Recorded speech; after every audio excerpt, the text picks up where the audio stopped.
Hello and welcome back to the Oakland County Championships. We are here not in round one, not in round two. We are here in the playoffs, and I am joined with Matt Jackson for commentary. How you doing, Matt? So good, and I'm excited to see what happens. My adrenaline is rushing. This has been a fantastic event to be a part of this year.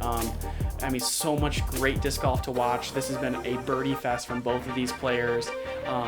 Really excited to see what happens here. Noah kind of struggling with his putter on the back nine there, and Nate kind of getting some lucky breaks, but we're going to see how this kind of converts as they restart here on hole one, and we'll see if he gets crown championship here. This is I'm super excited, and of course we have Nate coming out scoring the 52-47, shooting well over his rating, couple thousand rated rounds. Definitely, he's happy, and again now we got Noah Moorehouse, and he's having a year. So these two guys have obviously been battling each other for the duration of the year, and it's going to be so exciting to see them in this overtime, basically. Yeah, and they've been battling all year just on the east side of the state with one another as we head into hole one, 311 feet. Duly noted here that Nate in the front nine coverage misses this hole wide right with his Buzz OS, while Noah did convert it. So interested to see if we're able to get a one and done here. I'm anticipating that Nate's going to make the correction here. With nerves, you can see it, but this is a very routine hole for these athletes. Honestly, how many holes do you think they could play and there be a playoff? Again, on this course, with their 300-foot hyzers, this could go a whole another 18 holes. Yeah, we are aware of that at Crew 42, and we're a little scared because we don't have the power or the memory for it, but we'll see how it goes. And Noah does exactly what he needs to do, and he puts that pressure on Nate. At 311 feet, there's no danger. There's no OBs. You're just going to hang a hyzer out there, and he looks like he corrects there. Yeah, this looks really clean. It's just got to chuck up a little bit, and yeah, that's really good. It's crazy to see two graphics on the bottom. I know. That was a little different for me to edit because I felt everything into place. I figured it out, and then, oh no, I got to change everything again.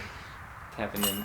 So we go to hole two, which you would expect. Yes, I thought we were going to get past this hole, and hole two, par 3, 335 feet. Same thing. Yep, it's almost a rinse and repeat from the previous hole. You just have a couple of trees in front of you, which are non-factors and for these guys. A measly 20 feet further. Right, and I'm anticipating a rinse and repeat. Now, with some of these branches in the way, you could leave yourself a little wide. Definitely, a little more obstacles on hole two than hole one. Absolutely. But with the nerves of our battery life and storage units, we're really hoping something happens. Yeah. But at the same time, we're not expecting it. Yeah, we want to see as much great disc golf as possible, and we'll stake around as long as we can. Definitely. Let's just put it that way. And we're hanging out a hyzer wide. And he clips the tree. But still, we're talking 35 feet probably. Yep, he is outside the circle, but he is right along the edge there somewhere. Nate's licking his chops. This is a huge opportunity off the get. Throws in a big hyzer. It looks like he almost hangs it out wide too. Oh my goodness! And he threw it past the pine trees. Got too excited. Like this chops too much. He got a little too tasty. Definitely looks. He has to go over the top. Man, that would have been interesting if he had made that from the knee. Circle two for the win. Can fall in. Oh, and just a touch low. Oh, my heart's pumping. And Hobie, our catch cam, who is one of the funniest guys I've ever seen in my life, or have ever met in my life, he couldn't get past the fact that we started off with birdie and then they couldn't park this hole. Right. Just like, wait, what's happening right now? I mean, it does have a little higher level of difficulty, but... no one knows. I mean... Playoff nerves are different. Yeah, I got RJ joining with us. We love RJ. Watch. Yes, we do. Unfortunately, he didn't get on coverage this particular tournament except for round one. Before. Yeah, definitely. We saw him in round one. Still finished pretty strong as we head into hole 3, 408 feet. Now, this is the hole I expect the separation to be at. We saw Nate get the birdie in round one, in the second round earlier in the day. We saw Noah kind of have it right. Noah has the power definitely to convert this one, but my anticipation is either one of them will birdie it or they're both going to par it. And of the first 3 holes, this is where the separation begins. Absolutely. Lots of OB on the left side. This is just where you're kind of anticipating this is going to happen. Well, it's a little low out of his hands. Yeah, it's got a good angle. Get in front of the bush. It does. And it does. He is. So that pressure is maxed holy out. Smokes! Right. I mean, that's not even kind of a tester. I don't need to know, but I'm curious on what the handicap on this hole. I would say top 4 in the handicap spots. It is, yeah, it played as the second hardest So hole. that's what I'm assuming. It tied for second hardest with another hole. I can't remember what it is right Looks now. like he kind of sawed that off. And this has been flipped over a little bit. This is not his Cloudbreaker, and apparently, I don't know what's going on. Apparently, I'm just wrong. These guys are pushing each other to high-level disc golf. This is incredible, and all the the teasing that Hobie gave him in the previous hole, saying, "How do you guys, birdie hole 1 and not birdie hole 2?" And now he's giving them super Right. gas, saying, They're "Hey." both smiling. They know that they walked away. Yeah, that's just crazy as we head into hole 4. This is one of the easiest holes in the course. Actually, I think it rated at 0.7 under par today. So this is playing as the easiest hole in the day.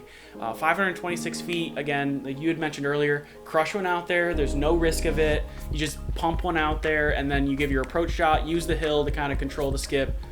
Tap in for 3. And again, 526 feet. We are on the shorter side of par 4s. Yes. So we're expecting a couple birdies here. Yeah, this is we're just moving on. And like when we were watching this, and Noah's gonna put on a show. He did a 360 in a playoff for first place. Because There's nothing in the way. That's what I'm saying. Like, oh no, he's gonna land in the same spot he did last round, but happened to be 40 feet left. Right. It's just an interesting time to pull that out, but again, no damage, no danger. But if he hits it, he could have parked himself with that power. For sure. Because he can get that 550, 560 power with a 360. He's giving himself that look. Nate's saying, I'm not as daring. He's looking at his chops. He's going to put it out 475 and again have his 60-foot jump putt. And he actually does not turn this one over this time. The Cloudbreaker did not turn over. He is a couple shots that happen like that. Right. He's sitting in the same spot as Noah, just happens to be 40 feet closer. Interesting. But the pressure's on Noah. He's going first. Looks like he's going zone. Yeah, this is smart. And that is more than you want to chew off at this point. Yeah, it's 20 feet. Yeah, right. Without this pressure of it being a playoff, you're like, that was okay. Yep, I would have been fine with that, knowing that I can tap that in. And he puts the pressure on him, which he needed to do. At that point, he just keep putting himself a little bit closer. That's all he had to do, yeah. Make Noah convert putts. And his putt was shaky in the second round. It was a little shaky, so this is a tester for him. And it's just a little too high. And so now Nate with the opportunity to convert this for the W. You see the way he's walking up, he's like... And he's confident he's going to take on that one. And I was shocked to see it on this particular hole. I hate to see, and honestly thinking back to Noah's round. He played so clean. He did. So good. Hole 17 is going to be in his head for a while now, that spit out, that screwed view. But here's Nate's rounds for both rounds. He shot -8 in the first round, which was incredible at the South Course. Sure. And then he shoots a -11 at this Lions Den. So I'm just excited that we were able to have you guys watch that out here because that was exciting. I enjoyed every second of that. My heart's racing. For sure, I can kind of feel it in my pulse. Thanks to our Patreon supporters as usual, and we'll see you guys at the next event. Appreciate it. Thank you.